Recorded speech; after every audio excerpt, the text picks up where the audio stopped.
उत्पत्ति अध्याय 11 बाबेलको धरारा।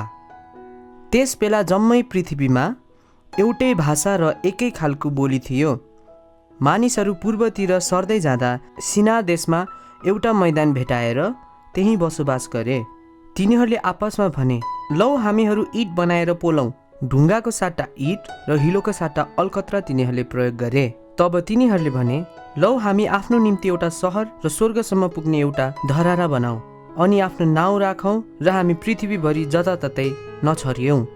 मानिसहरूका सन्तानले बनाइरहेको सहर र धरारा हेर्नलाई परमप्रभु तल ओर्लिनु भयो।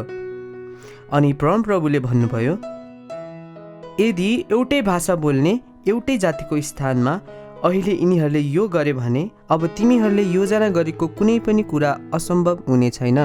आओ तल ओर्लेर गई तिनीहरूको भाषा खलबल पारिदिउँ र तिनीहरू एक अर्काको बोली नबुझुन्। तब परमप्रभुले त्यहीँबाट तिनीहरूलाई जम्मै पृथ्वीभरि तितर बितर पारिदिनु भयो र तिनीहरूले त्यो सहर बनाउन छोडिदिए। यसकारण त्यसको नाउँ बाबेल राखियो, किनभने परमप्रभुले त्यही नै सारा पृथ्वीभरिका भाषा खलबल पारिदिनु भएको थियो। त्यहीबाट परमप्रभुले तिनीहरूलाई सारा पृथ्वीभरि तितर बितर पारिदिनु भयो। सेमदेखि अब्रामसम्मको वंशावली। सेमको वृत्तान्त यही हो। जल प्रलयको 2 वर्षपछि 100 वर्षको उमेरमा सेम अर्पक्षेतका पिता भए। अर्पक्षेत जन्मेपछि सेम 500 वर्षसम्म बाँचे र उनका अरू छोराछोरीहरू जन्मे। अर्पक्षेतको उमेर 35 वर्षको हुँदा उनी सेलहका पिता भए। सेलह जन्मेपछि अर्पक्षेत 403 वर्षसम्म बाँचे र उनका अरू छोराछोरीहरू जन्मे। सेलहको उमेर 30 वर्षको हुँदा उनी एबेरका पिता भए। एबेर जन्मेपछि सेलह 403 वर्षसम्म बाँचे र उनको अरू छोराछोरीहरू जन्मे।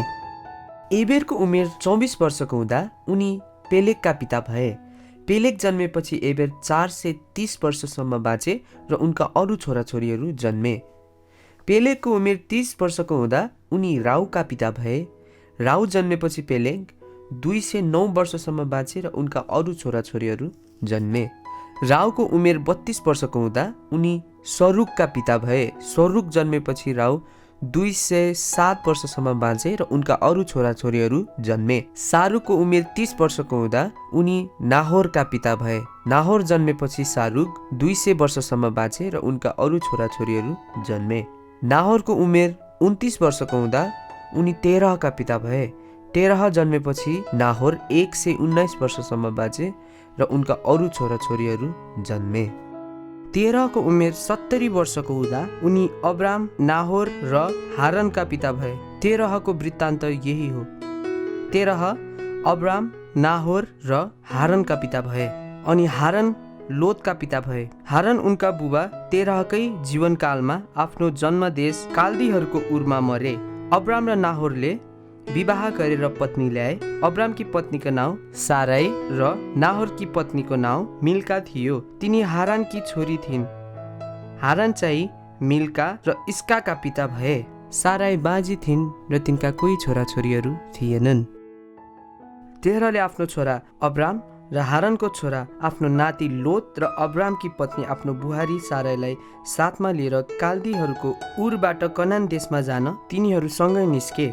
तर तिनीहरू हारानमा पुगेपछि त्यही नै तिनी बसोबास गरे। तेरहको उमेर 205 वर्ष पुगेपछि उनी हारानमा मरे।